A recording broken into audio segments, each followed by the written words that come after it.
You are now tuning into Out the Box Radio Show. Entertainment at its best. Hot topics, games, and unforgettable interviews. Is that what's different? Welcome to the Is that show. what's different if you grew it out a little more? Yeah. Okay. It's for a role. So For what? A full role? Yeah. Oh, wow. they want me to look older. Jared's got beards for days, y'all. Yes, I do. I am in my full tank mode, as I just said. It sure is. I changed my facial hair as much as I changed my shoes. So wait, so why are you growing out your hair? Because I'm doing the shoot this Sunday for a short film. I'm playing a little bit of an older character, and y'all know I look more mature with the beard than when I have like my regular, nice. just little chinny chin chin. Yeah. Stuff. So like, Cha-ching. Dominic K's always on point with that. Cha-ching. So yeah, that's why I got the beard. Where are you filming at? It's not the same film I'm in, I'm sure, but where are you filming at? Because I'm filming on Sunday, too. I'm filming in DC. Okay, yeah, no, it's definitely not where I'm filming. Okay, where are you filming? Like, past Frederick. Oh, you going west? Yes. Okay. And it's a Western movie. Whoa, Western. Okay, so you going to I can't say what I want to say because it's churring in a room, but Oh. I was like, wait, what? Where am I going? you going to Bumcrap, Maryland. That's where you going. Darn tootin'. I sure am. I hope that I get rid of this cold before Sunday. Because if I don't, it's going to be a problem. True. Because I don't want to have to call out for having a cold and sounding stupid. Yeah, but you know what? If you're not feeling well, you're not feeling well. Then it is what it is. Know. I mean, it is what it is. Stay positive. Keep taking my medicine. I got 3 days. Yep. So stay I'm positive. good. Do what you need to do. You got some time. We didn't welcome everybody. What's up, everybody? What's up? Yeah, we went right into just having a side conversation, y'all. Happy Thursday. That's how we usually start the show. I was about to say that's how we usually start the show. Yes. We always talk about something on the air, and they're like, "You guys know you're on, right?" Whoops. Whoops. We always My forget. bad. It's just so casual. All right, well, Jared. What's up? It's been a long day, let me tell you. Bro, it has been a long day. Yeah, a long day. Now, I want to know something from you because I don't know if we've talked this deep into it, but we've had conversations before about like relationships and stuff on this show. Yeah, we tend to do. Yeah, every time I want to bring it up, Jonay is always missing, which is really upsetting because I always want to get her feedback on this stuff. Sorry, JoJo, you out this time again. But happy birthday though, because you spending time for your birthday. So do what you gotta do. Turn up. Okay, so talking about relationships, right? I'm curious to know for you, do you believe the ghost of your past is what I like to call it? Do you believe that the ghost of your past, meaning your previous relationships? I was about to say ghost of my past. Yeah, the one that haunts you, the ghost of your past. Nothing haunted. Continue. Do those relationships impact your future relationships? Or have you had a situation where one has had some sort of impact on your new relationship? Now, it could be friends or it could be an actual, relationship with a girlfriend. Because I've only been in one serious relationship in my life, and every time that I look to get into a serious relationship with somebody, there's always that factor of comparing.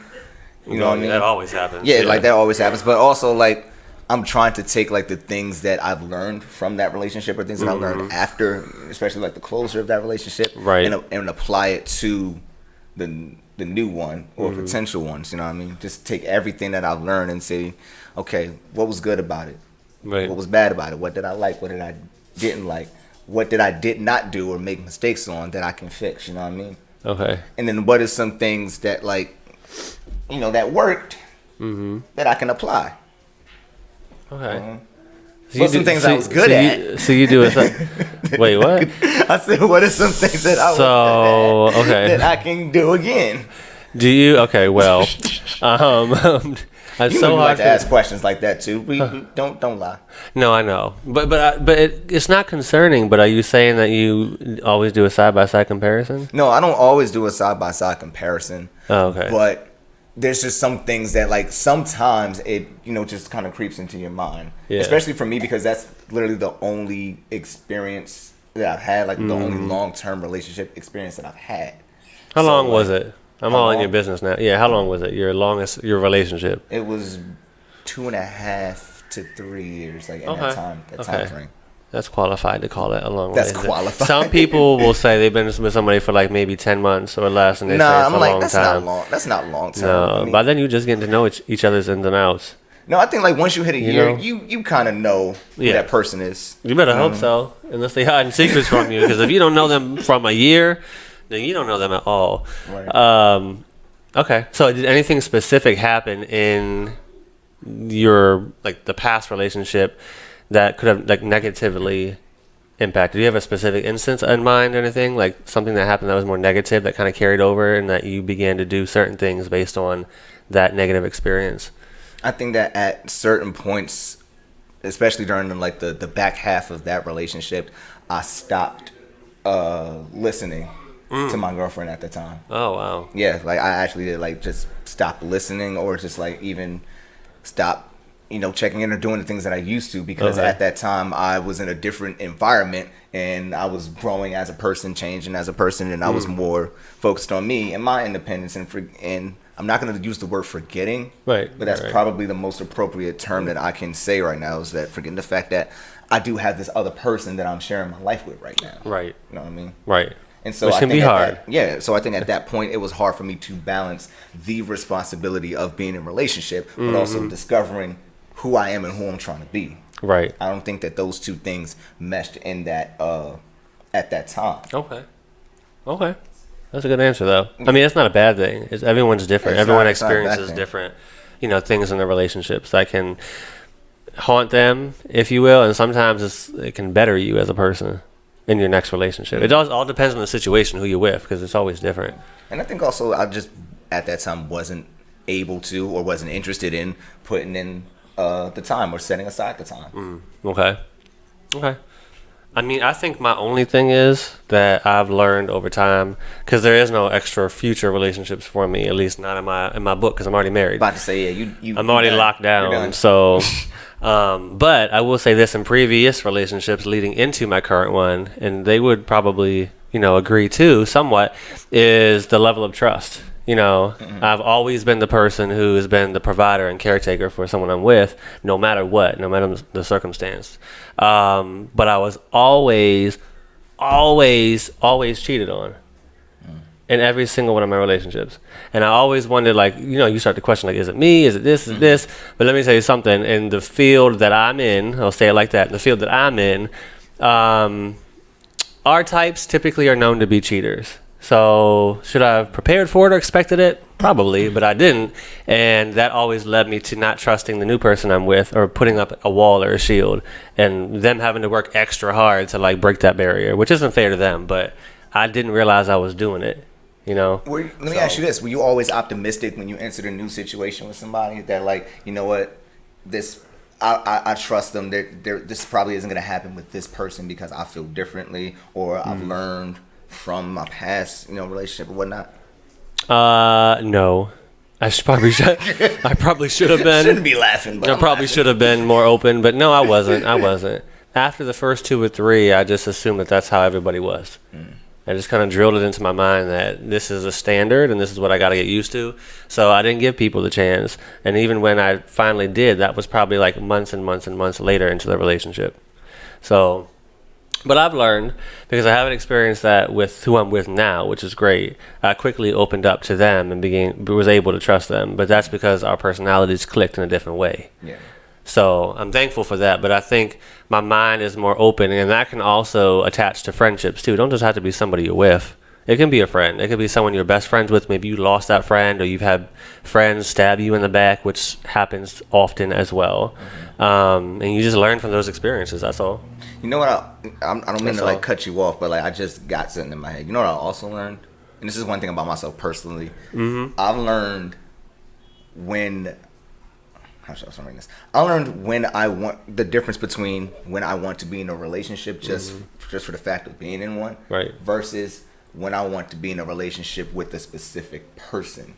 You know what I mean? Because there's a difference right there. You know how you meet somebody and you're like, yo, right. I don't want to be locked down, but for you, I will do that. You know what I mean? Versus like, I'm not really doing that right now. So like, let's just go date somebody. Right. Just like it's known. And what? And do what? I know you, Jared. You very slick. I'm slick. Damn. Not in a bad way. I'm just saying, dang. No. But I'll speak to that. I can be. How about that? I can be. And I realize that I can be. And it's only because of, like, my curiosity. Mm-hmm. I can be very curious. You know that killed the cat, right? Yes, I do. And I'm trying to tell myself, like, bro, when you get curious, just don't even. Just nope. Just fall into it. Nah. Okay, so then my last thing talking about relationships is, then when do you feel that a relationship starts to become toxic? That's a strong word, but that is very when strong do you word. feel it's that time where you're like, you know what? And maybe you didn't realize it in the moment, but Cherie it became said, what topics. up? By the way. What's up, Cherie? One of our biggest supporters. Yes. But I mean, I'll go first. Okay. And this is just in general. I think a lot of people would probably come out and say, you know what? I think a relationship gets toxic when it starts to get more physical in the abuse side. Mm-hmm. But I would say it actually kind of starts before that, because in my mind, a relationship begins to get toxic when you guys are comfortable and okay with being apart and not really wanting to see each other anymore. Like, you don't have the desire, that passion or love to even be in the same room, and you're comfortable being apart from them and not, doing things with them in life. To me, that's where you start to build that barrier, and then who knows where it's going from there. Yeah, it could turn out bad. I would say the same. Like, the toxic part of it comes in when you feel like that your space or your barrier is being broken down or invaded on. Right. You know what I mean? Because when you're in a relationship, you want to be inclusive and you want to be open with your partner and everything, but you still got to have, like, your set boundaries. And if they're constantly trying to overstep that boundary, that's when toxicity. Toxicness. What was it? I can't pronounce toxicity? that. Is that what you just said? Yeah. Toxicity. Thank you very much. Someone's got to get it Thank right. Thank you very much, Nikki. Toxicity will come in. That's when that toxicity will come in. You need to have a segment on SAT words next time. Is that an SAT word? I don't know, but last show we was saying a whole bunch of big words. And we all had a word. We was flipping around. We all had a word that we was trying to say. I always say the same word, plethora. That's my favorite word. It just sounds like fake. Plethora. It just kind of rolls off the tongue, but it sounds dumb. But plethora. I like it. Plethora. A plethora of things. A plethora. What was your word, Jared? I forgot. I don't even remember. I don't know, but y'all were on something. We was last on week. Something. Sometimes I feel like T.I. been like all of my intelligent, it was seeping. Fly out of my mouth. It was seeping through the microphone because I had a pull plethora out the bag and I used it before and I felt dumb. A pull of plethora. So it's not new for me. It's old news. Well. Anyways, I think I'm wrapped up on the conversation about relationships because we tend to talk a lot about it, and I don't want to leave Jonay out, so we have to save some for when JoJo comes back. Right, because she could spit some fire. About she that. could go for an hour that. On her own talking about relationships. Here's a great question. Yeah. What happened if you're dealing with a narcissistic person? Oh, Lord help us. Well, you go ahead. I don't know, Cherie. I've never been in that type of situation. I honestly don't know. I can't speak about that experience. One Best word. Thing I can say is shut them down. Right. One word. Leave. Shut them down to get out. Leave. That's what I would say. Just leave. I wouldn't want to be around the negativity. Shoot. Well, okay. Without further ado, because I do want to bring our guest on. We do have a special guest. We always have special guests here. Driving all the way from Virginia, which I was just saying, we have a lot of Virginia guests, which is crazy. Y'all do the drive. And we appreciate that. Really do. We really appreciate that because I had no idea where our guest was coming from until I asked today, and I was like, "Dang, that's like our fourth one in the past 2 months from VA, traveling 2 to 3 hours to the studio, showing up and showing out, and we thank you. And we do thank you. So we're gonna show a quick clip of our guest. Her name is Mika Liu. Now, Mika does a lot of things. She's been an actress, a director, an author, and she also coaches for health and wellness. So we kind of want to get into a little bit of everything that she does, and I'm very excited for that. But before we do, take a look at this quick promo clip from Miss Mika Liu.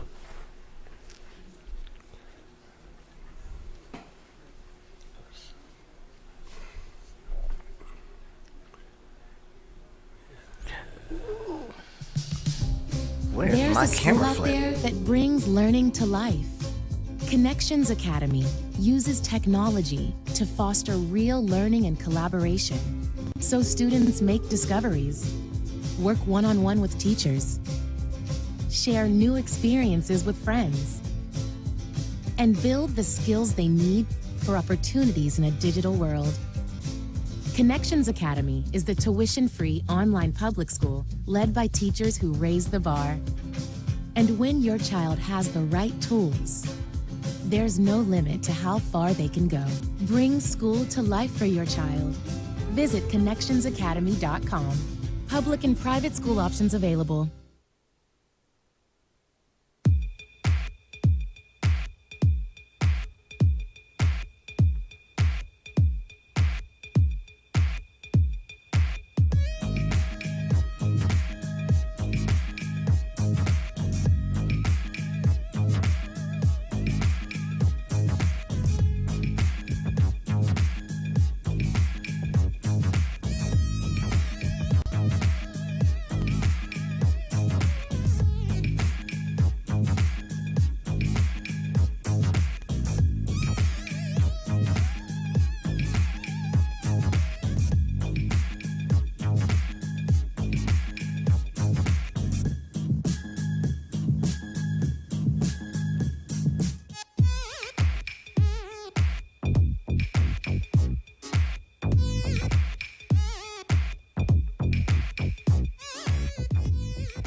Welcome back. And we back. Woo!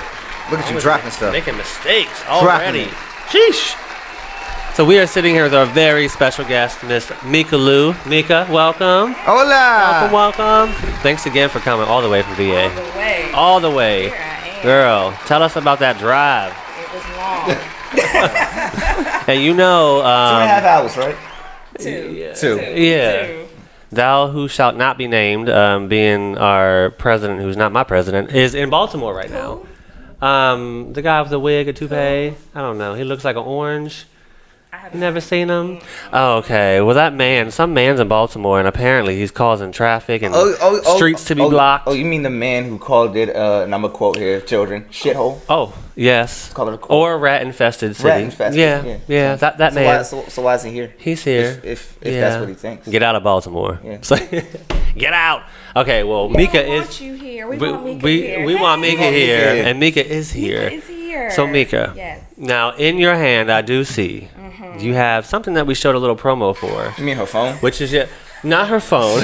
In her other hand, she has her novel, her book, which is titled Still Single. Woo! So I definitely want to get into that, okay? And we talked a little bit behind the mics, if you will. And I didn't ask any questions. I want to know live on air without me assuming what it's about. Okay. So tell us about the background of Still Single and what this book's about. Okay, so Still Single. I love to start with the title of it because it applies to my life. I got tired of people saying, Mika, why you still single? I hate the question. Why you still And single? don't that always come up? Don't that Always. always come up? Always. People press buttons, don't they? They know how to do it. Mika, why you still single? And to the point I thought something was wrong with me. I was like, I don't know. Right. I find out, I'll let you know. But it actually got frustrating after a while. Like, stop asking. Yeah, right. Go get somebody else or something. Right. It was like, you're too cute to be single, so I gotta be ugly? Like, right. Or it was just People don't realize sometimes when they say things a certain way, it can still impact you and hit you. Maybe you don't want to hear that because then you start wondering, like, excuse me, ain't nothing wrong with me. nothing. Ain't nothing wrong with me. What you talking about? So, Crazy. the title came from, actually, I got tired of people asking, why am I still single? Right. And then I started saying, I'm busy. I'm traveling. I have 2 wonderful children. I'm in school. Awesome. I'm working. I really didn't notice for a long time that I was single until people were like, why are you still single? They start pointing out. Yeah. Right. Until you point it out, I don't think about it. And I decided as a life and health and wellness coach and take some of those things and put my life experiences into the book to say why I haven't had a relationship in 13 years. Right. And so, yes, it's been 13 years. Wow. And I don't laugh to say it's not funny. I'm just saying, like, wow. No, I have not been in a committed relationship in 13 years. Now, without me getting too personal, but that's who I am. But I'm gonna try not to. It's fine. Is it more of a preference thing? Is it something that you feel is like it takes time because you want to? Some people take a long time to get to know somebody before they start. Like I said, trust is a big thing for me. So some people will immediately start putting a wall up or saying, you know what, like I need to really get to know you. I'm talking like 5 or 6 months or so before we really are connected and saying like you're mine type thing. But not everyone's the same way. But 13 years may or may not be an extended period of time, which is not a bad thing. But I'm wondering, like, are there reasons behind why you feel you're in that scenario or that situation? It was multiple reasons. Okay. Multiple reasons. I was actually scared of relationships for a really, really long time. Wow. My only relationship I forced myself to be in because I thought, I was like, oh, everybody else is doing it. You know, I want a relationship. That's what Jared was saying. Like, is it a time for this or a time for that? No, like for real, because sometimes you're just like, man. Especially in the wintertime, it's cold. It's bun up season. Bun up. Especially you ain't got no heat, bruh. You ain't got no heat. No, but a part of it was a choice. I actually ran from multiple relationships. Wow. They were the one that was like, what are we doing? I'm like, I gotta go home. Right. I ran I love from that relationships, response. but some of it I actually learned a lot about myself. Okay. And so the more I learned about myself, the less I wanted to actually date because you didn't compliment me. Right. Okay. Well. So yeah, part of it is my choice. Right. And part of it is like, I honestly, not even lying, I've only been asked out twice since I moved up here 2 years ago. Yeah. From where? Where'd you move from? Oh, North Carolina. Yeah. Wow. I was gonna sing the Petey Pablo song, but it's too late. Oh my God. The comedic timing is gone. Yeah, it's already gone. Yeah, you can North sing Carolina. it. It's okay. It's already gone. It's already left my spirit. Now it's pressure. See, now he feels pressure to do it, right? It's already left my spirit. Woo! North Carolina. I got family in North Carolina, actually. Where are you from in North Carolina? Raleigh or? It's Winston-Salem. Oh, Okay, yeah, nice. Winston-Salem. Do you really know? I do. My sister, I can't remember the city, but it's about 40 minutes away from Winston-Salem because we went to Winston. So, Okay. Yep. Okay. Yeah. I just say So I know where it is on a map. I can find it on a map. Okay. I've been there once. I can't remember there being that much for me to you know do, anything but about football in Wake Forest? Yeah. Okay, that's where I live. well, that might be where you have to talk to him. Yeah, that's where Sports I'm is the around last area where thing. Wake Forest is. Chris Paul also went to Wake Forest University. Chris Brown, who? Chris Paul. Okay, well, I I haven't watched sport in a day of my life. It's okay. It's okay. It's okay. Nope. No, I'm sorry. I just can't get into sports. It ain't your experience. But Back to you, Mika. Back to you. So you was telling us a lovely story about why you choose to remain single, right? And how most men, I'm not gonna say all, but most men don't compliment you, or at least that you found that out. Yeah, I did go out with some good guys, Okay. but they scared me. Honestly, they were. They were all like, "Oh, Was they aggressive with it? You mean like no, too pushy? they were just two together, and I was like, oh wow. That's a new one. You mean they were too well put together? One guy I went out with, I asked him, "What's wrong with you?" He didn't curse. Did he say didn't nothing? Drink. He had a great job. I was like, wow. He told me he was clean. I was like, okay, I think what's your flaw? Because I Right. didn't figure this out. and when you say that, I think most people do have that question of like, you are too good to be true. You are human. There's something that we need to figure out. Did you ever figure out was anything wrong with him? No, he was cool. Oh. He actually set a really high bar, especially for those who say they don't have time. He had a business meeting in China, and I still talk to him every day. Oh wow. Wow. So when they're down the street, he was like, "Yo, I was busy." I'm like, "Bruh, if dude can talk to me in China every day, right?" And he made sure in he China set it up to where we talked before he left. I was like, that's awesome. Oh. And communication is a big thing. He wanted you. Communication. I'm gonna say that right now. He wanted you. He ain't flinching. He's serious. I'm not. He's I'm serious. Not, I'm serious. Yeah, like before he went off across the world to a federation country, I was about to say continent, that lives by a different set of rules. He set that up and said, I need to talk to her at this time every single day. He wanted. Oh, that's so sweet. Oh, I just want to say, that's he cute. He made a conscious decision in his heart and his mind. He was set. Yeah, so he set the bar high. So if I meet someone, they're like, yo, I was busy. Right. You automatically know. Nah, you ain't that. You have time. If you have time from China, you have time in the U.S. Oof. So let's be honest. I need you on the side. He said. Don't listen to him, sweetie. Look, he'll be on one side saying don't listen to him, and I'll just be on the other side of like, no, he wasn't ready. He was ready. I've seen that. Point him out. He was ready. Sometimes all you need is a little guidance. I actually messed that one up, and my cousin and my sister pointed it out to me because he wasn't local. And I was like, yo, I'm going to come visit. And he was like, well, Mika, we didn't talk about what we're doing. And I was like, huh? I was like, nah, I'm just going to come chill. Right. My cousin was like, are you stupid? And I was like, God. What? Right. What you mean? Yeah. So... I messed up a lot of relationships. But I mean, it's all like we were talking about before. It's all a learning experience. Oh, yeah. Sure. I mean, especially like internally for yourself also. Like now you know whether he helped set the bar high or not. You know, hopefully what to expect in a good situation out of a good person. Oh, and not to take anything less than that. Yeah. He definitely. You better not. I'm going to be on your shoulder, girl. I'm going to have to. Are you hiring? Because I'll be your part-time angel on the shoulder. Jeesh. But no, that's awesome. So with this book, what audiences are you hoping to like target? It's literally for everyone. I've had married couples read it together. Wow. I've had most of the those who purchase are men over 40, if you can believe it. Wow. And I find that to be super interesting. I've had single women, single men, married couples.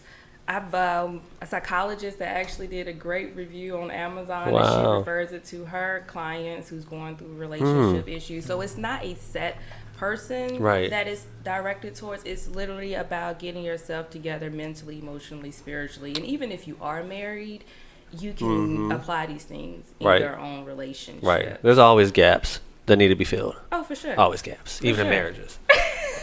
So how long did it take you to write the book? Oh, that's interesting. That's actually in here. Oh, really? Oh, is it? Yeah, Okay. I started writing it in 2014 and I stopped. Okay. I wrote down all the chapter titles and I didn't pick it back up until last January. Wow. And then I wrote every Tuesday for about 3 months. And then right when I set my goal, I probably wrote 3 days a week. It doesn't take me long to write. It's just not touching it after I write it. Right. That's the issue. So I would say if I put all my days together, it may have taken me 2 to 3 months to like really write it. Yeah. Yeah. But it wasn't long. I love writing. So yeah, that's awesome. So what inspires you to write in general? I know what inspired you to write this book, but what inspires you to write in general and put your creative juices down on paper? I have so many episodes in my head, and I need to get them out. I can literally go home and write something about today and how I think it may happen or what could happen afterwards. Or if I see a situation and I want it to end this way, I'll do that. But honestly, it was an outlet as a child. And I've always been creative, but it was an outlet that I would have a situation and I would change it to have a different ending. And then I started adding words to it or poetry to it. But I write everything from series, movies, stage plays, books. My mind is like a canvas. Right. So whatever happens. Nice. Creative thinking over here. I love it. Absolutely. Love it. And where can people purchase a copy of the book? Amazon. Prime members get it the next day. Ooh, next day. So when my check comes, Prime comes. Gonna give me a couple bucks on Amazon and be like.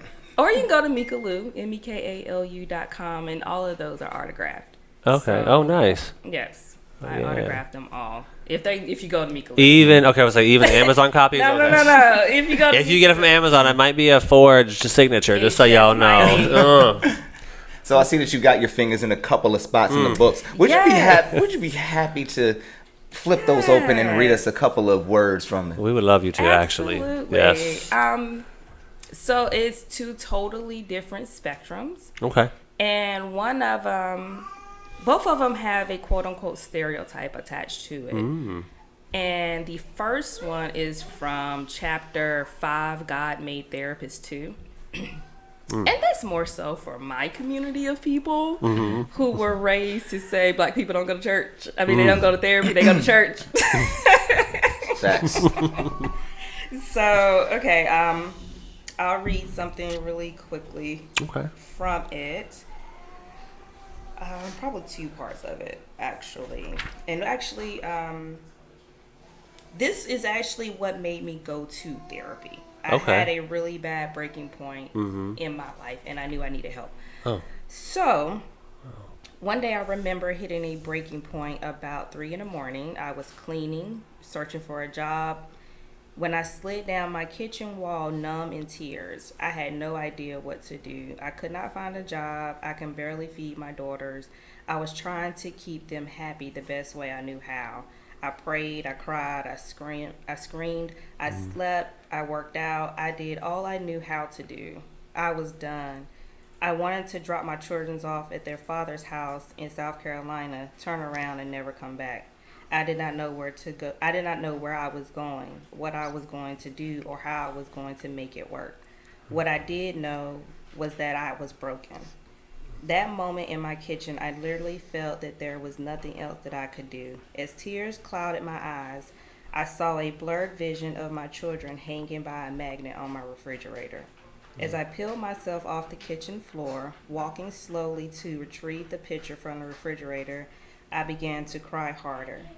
I wept silently as to not wake my children who slept soundly in their beds. The thought of my children being unhappy in an unfamiliar place stopped me.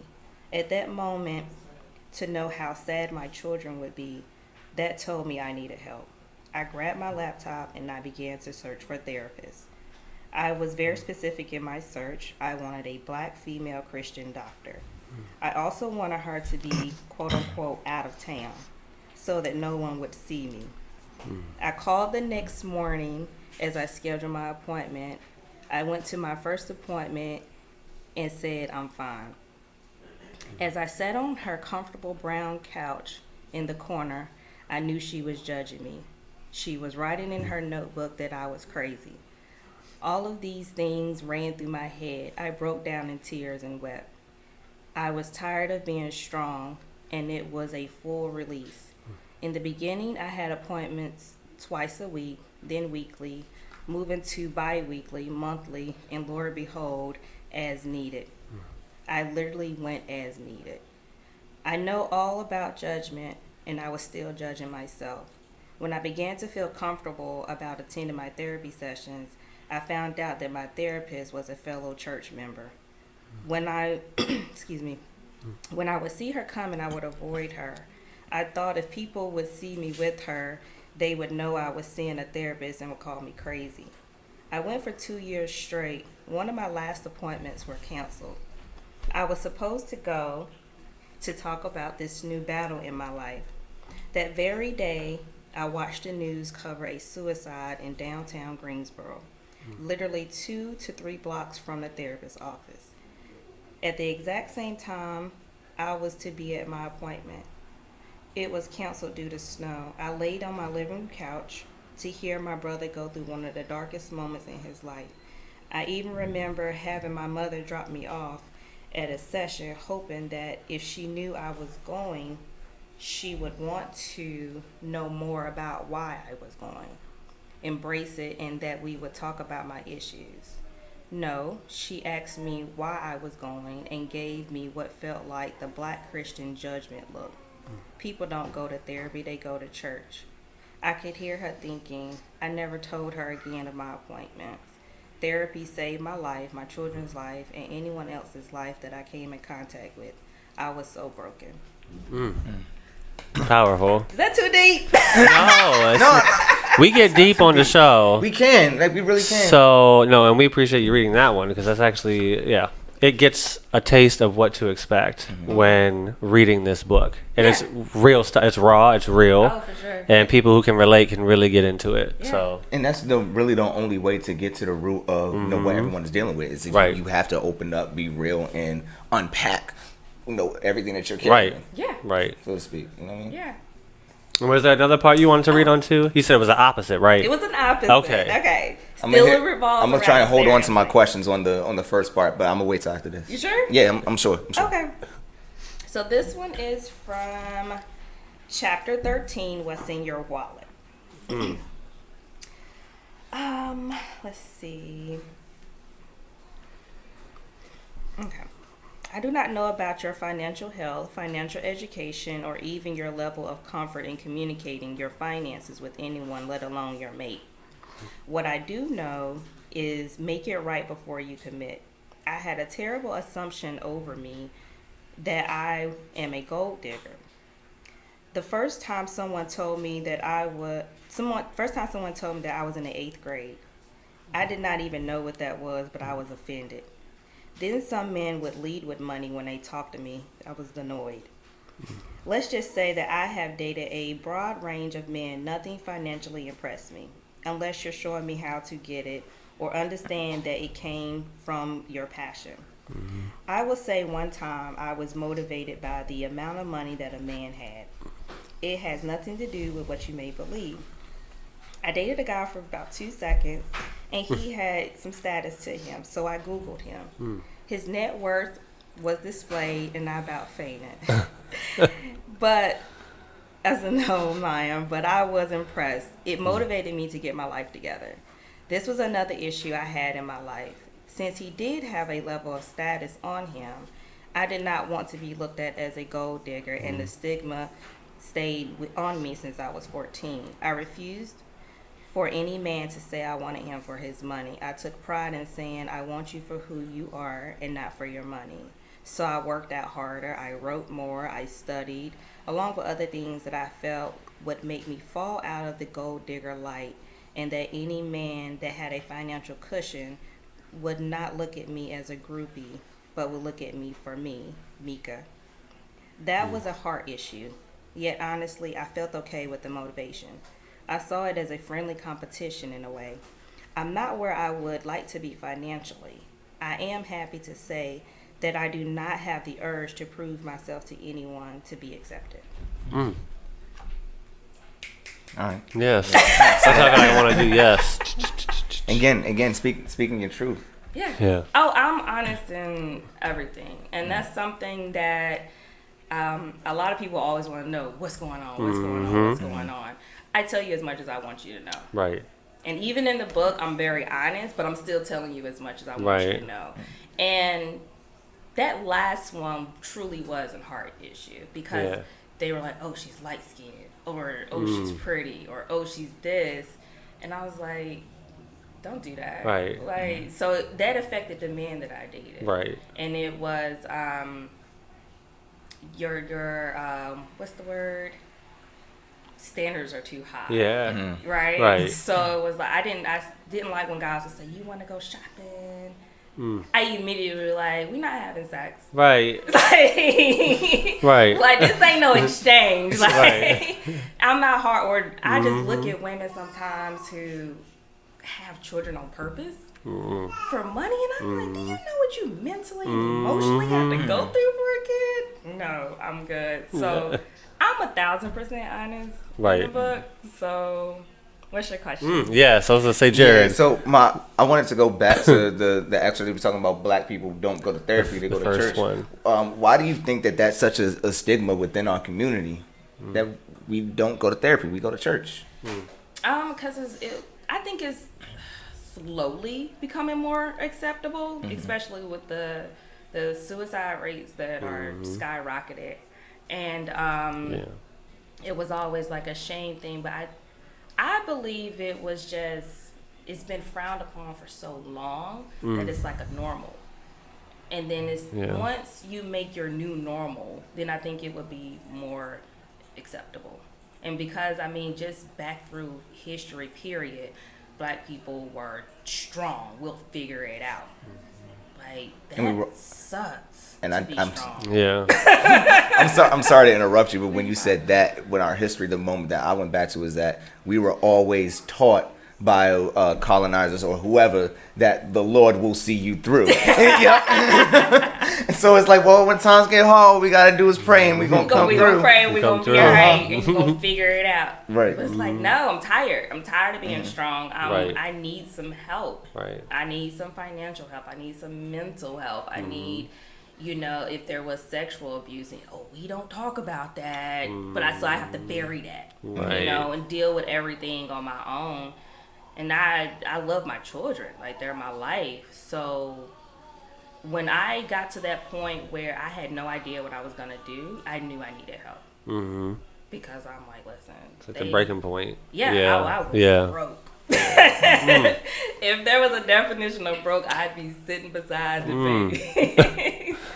Wow. So. But it's interesting how, and this gets into our next part of the interview, is how you kind of transitioned all of that over time into positivity and becoming a health and wellness coach, which is very unique in itself, which is great. So let's get into that side now, transition a little bit. How long have you been a health and wellness coach for? Officially, what is this? I think 2 years now. Okay. 2 years. Okay. Maybe 3. Okay. No, it's been 3 years. Okay. Yeah. But that's a good amount of time. I mean, it's not new. So Yeah. 3 years, you already have everything built up, or still building, but built up enough to where you have your tools and we talked about this last week too, the tools in your toolbox, if you will. Yeah. You have those available, which is good. So what is some advice that you can touch back on that you've given as a coach? Maybe for, if you can think back to maybe a specific situation or scenario with somebody, what would be something that you give as far as advice when it comes to health and wellness? In general? Yeah. Maybe some like general FAQs or like tips or something like that you people who don't know. I would say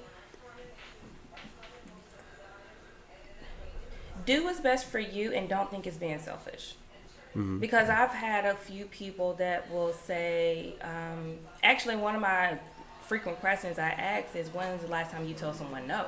And it was like, well, I can't because I have to. And it's like, no, tell them no. And don't give an explanation. Because some people are like, no, because I gotta. No, just say no.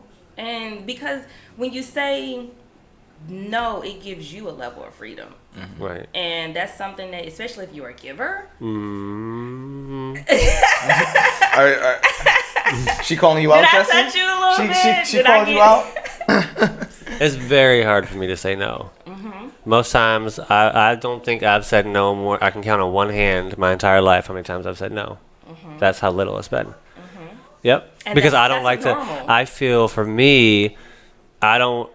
And it's weird because it's almost like not true, but it's true. Because I don't really care necessarily what people think about me when it comes to like negativity stuff. I really don't care. But I do care about how people think or portray me, if that makes sense. So it's kind of two-sided. So I always worry by saying no, I'm losing something, or they're looking at me in a bad way, and I don't like to be looked at like that. So that's one reason why I've like always. Does it stress you out? It stresses me out because sometimes I just want to be like no, and I'm like, or I'll do like you said, I'll be like, no, because blah blah blah, and then it sounds like I just don't want to do it, But and I'm that's making an excuses. acceptance issue. That's an acceptance. Yeah. And that's also a rejection issue that a lot of people don't realize that they have.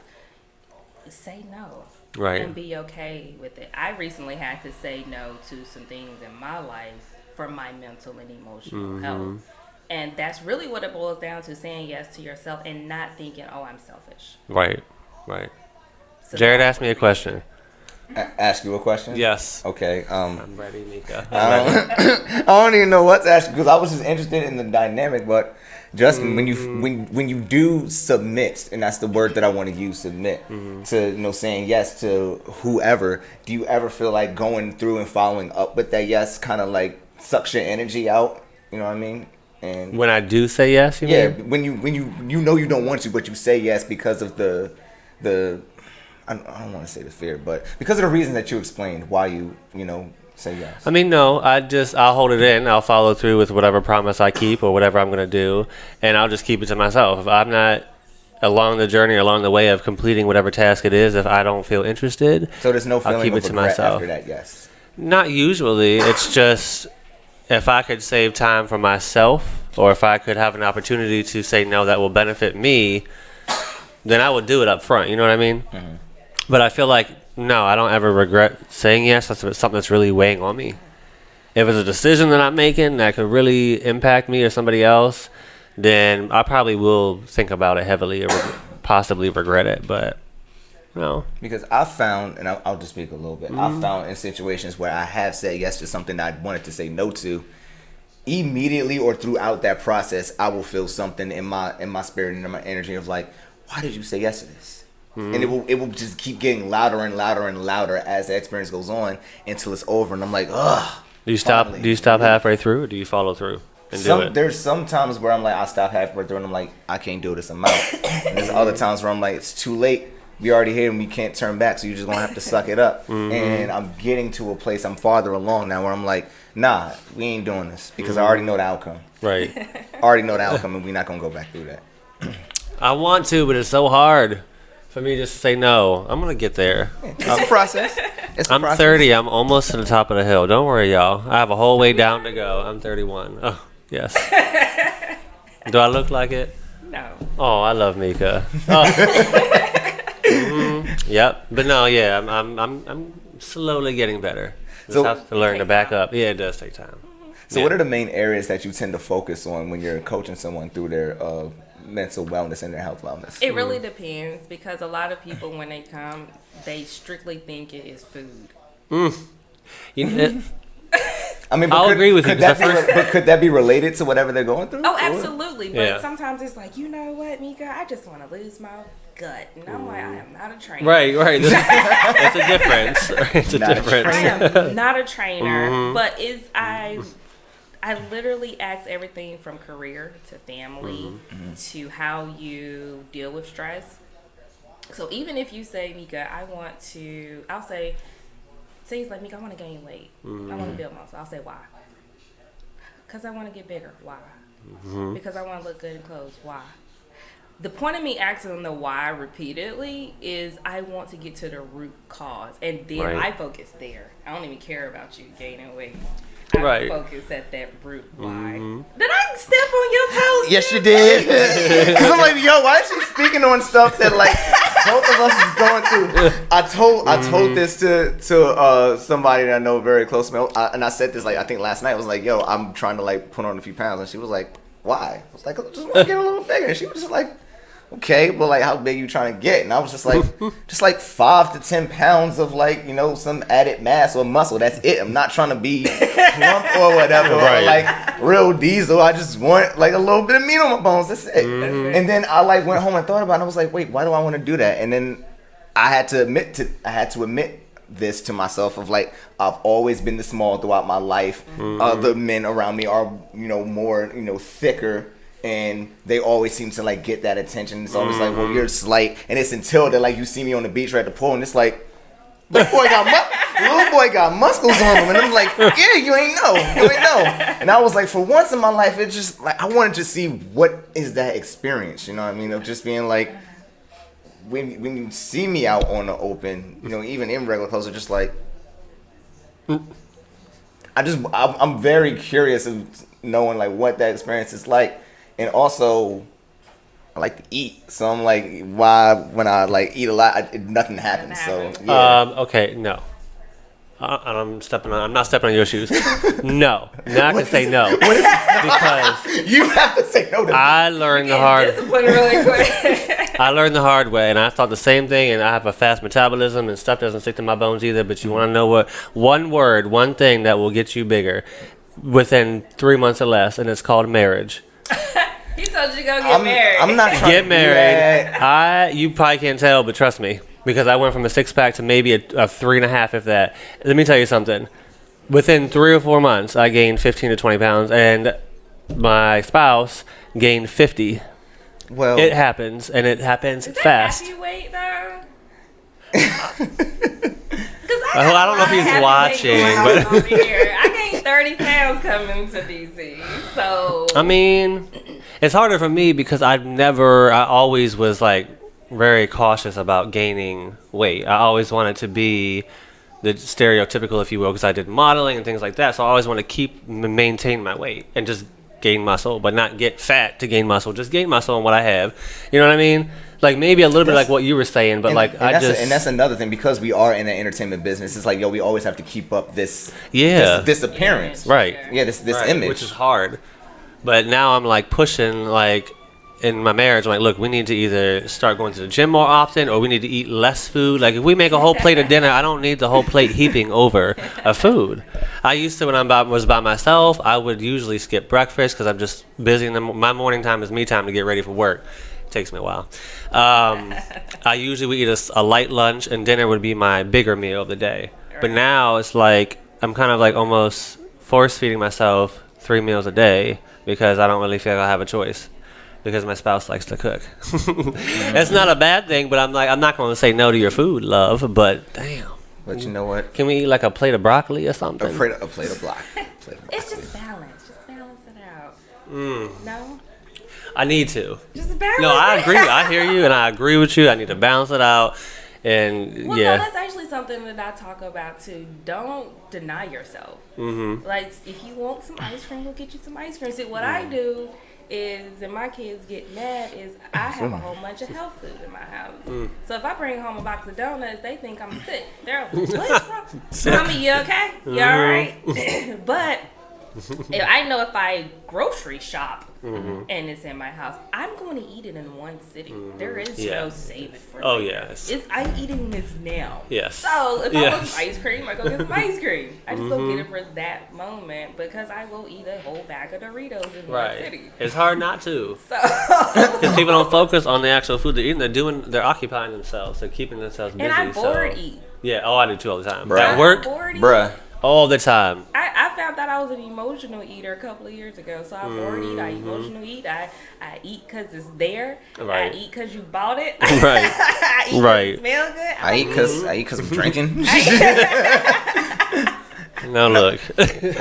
Real quick, and then I'm gonna ask you another question. I always notice if I go out for drinks, I will grab a snack for later, and I'm doing that for two things. One, to make sure I soak up some of the alcohol, but two, usually when I get a little turn, I'm like, where the food at? I'm like, I get hungry too when I drink. So I do not have to search for food at the end of the night. I'm like, yo, we already good. But like you talking about like my bag of chips and my Twizzlers right here. Like, okay. When I know it's time to leave, you're gonna sit down, pop open them 2 bags, eat it. When it's done, I'm like, all right, we rolling out. Good. So what do you recommend? What? I'm a whole adult. And he said Twizzlers. I hate Twizzlers. Well, I like to consider myself a whole adult as well, but I just like to carry snacks on me. I get hungry and I get like the urge to eat something. So would you say you're a whole snack, Jared? I'm a meal. I'm a meal. Oh my gosh. Talking about I'm a snack. I feel heat coming out of you. Come on now, calm down. There is heat Simmer coming. down. 450 degrees up in this oven, Oh my bro. gosh. I know, I'm sweating like a champ. Well, if y'all looking for a whole meal, hit Jared up. So, go ahead, Jared. Well, I do want to ask you a question. I want to know with health and wellness. This is something I always was curious about. Do you think it's more of a mental or provides more of a physical or mental like attribute, if you will? I think it's all mental, because if you get your mind wrapped around whatever that it is, you are going to accomplish whatever that it is. Okay. Literally, you get your mind. So that's why I go back to the root cause of everything. So let's start at the root. Once we find the root, then we know how to. So I'm like a therapist without the license, right? Or a psychologist without prescribing medicine, because I also get into a lot of eating. Like, I am a full believer that the food from the earth heals you. Yes, and I don't care what anybody says. I agree. And that's part, actually, of what started me into looking more, because I started researching food more and more and more and more.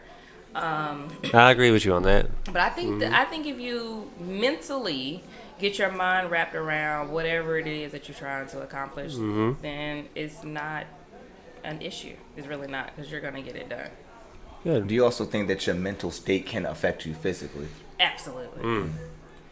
Absolutely. Which is why you tend to focus on the mental first and well, before we even touch that, get Right. your mind right. Right. Because honestly, if I tell you, okay, eat these meals these days, and then I don't know, you get fired at work, what I just told you to eat, you're not gonna care about. You know. Right. So if you are mentally in a good place, then everything else is going to just flow. And then I like to make sure that you have a stress reliever. So my stress reliever is working out. If I'm pissed that day, I have to go to the gym, and that's to save everyone's life. Right. So it's like, I need to go to the gym. She's looking out for y'all safety. I'm going to the gym, basically. and I'm going to run, and I'm going to lift. And if I don't, I'm going to be in my bed at like 11 with some wine and some ice cream and some chips. So it's one or the other. And if I don't work out and I'm going to gain weight, then I'm going to feel bad about myself. And then I'm not going to like the clothes that I've spent. You know, it's just a cycle. It's a complete cycle. So once I find that root cause of whatever issue that you are going through, then let's find you an outlet on how to deal with this. Right. So my outlet growing up was writing. And then That's a when good I outlet. went through other life things, then it was working out. So, yeah, Okay. that's that. Wow. That's where I am right now, worrying about my weight. And I don't weigh It's that okay. much, but It's damn. it's okay. It's Damn. Okay, so before we do leave, because we have only a couple minutes left with you, Mika. I know it went by so fast. I do want to ask you about... Part two? Huh? Can we get a part two? A part two? Anyway, Mika part two? we even wasting time talking about that, so let's just come on. Well, I do want to know, so you have experience being an actress and also a director. So talk about for us, before we leave, tell us one project or example of something that you've worked on, your favorite project for acting, but then also directing. I want kind of one of each. Well, I don't think I've reached a favorite either yet. Not yet? No. Okay. I'm currently writing a mini series called Cryptic Love, and that will probably be like my television baby Okay. right now. So you're writing it, you're going to direct it and produce it as well? Yep. Okay. Are you gonna star in it as well? I thought about it. You should. I don't know how That's to. your baby. It is. I thought about it, but it's actually a conflict for me because I want to see it. I want to move you how I want to move you, but even if I'm in front of the camera, and it brings me joy for you to tell me, okay, Mika, this is what I'm looking for, and I actually pull it off. That is so like one of the best feelings in the world, because it's so hard to get what's here to tell you to do it. You know. Oh yes. And if I accomplish that, I feel amazing. They're like, oh, that's exactly what I wanted. I'm like, yes. You know? So it sounds like that you prefer the directing and the writing than the acting. Then that. A little bit more? Yeah. It sounds like you have the director's hat on right now. I love to create it. I love to create. So if I can put it together, then it's amazing. Nice. Absolutely. I haven't created my best thing yet, though. But it's coming. It's coming soon. That TV When series is it coming? Now I want to know. When is it coming? Do you have an anticipated date yet? Are you still very Next early summer. in the... Oh, okay. Next summer. Next summer. Yep. Okay, well, we have something to look forward to then. Absolutely. Right. Absolutely. Okay. Well, before we go, give everyone your website, because you talked about it earlier in the show, your social media, and then once again, tell them where they can get your book. Where am I looking? Well, anywhere. So I'm just pointing, but... All right, mikaloo.com to get the book. It will be autographed. If you wanted next day shipping on unautographed, go to amazon.com. Yep. All social medias, I am MEKA_LU. Perfect. And I think that's it. Love you to life. Perfect. Yes. Right. Well, make sure you guys pick up a copy of Still Single on Amazon. And if you want the signed copy, go to her website. Okay. Absolutely. You heard it straight from her. Thank you, Mika, again for joining us. Really appreciate Thank you for it. calling our lives as well. Yes. And I'm going to go home and exercise and burn at least 300 calories. That's not a lot, but I'm going to try it tonight, okay? Do you have faith in me? I have faith in you. Okay. No. I said it. I did it. To what? I just have to practice, Jared. Well, no. She said say no to everything. No. I didn't even ask you nothing. But it's Anyways, no. it's the answer is no. Glad that you got the practice in. I feel wonderful. Thank you, Mika. Keep practicing. I want to hear next show about you walking down the street and somebody like looks at you. And now he's trying to get me killed. Now, okay, all right, y'all. He's trying to get he's trying to get me in a fight. Exactly. I will say no to that, but no. All right, y'all. Well, thank you all for tuning in to Out the Box Radio Show here on RadioOnFire.com. We will see you next week. Thank y'all.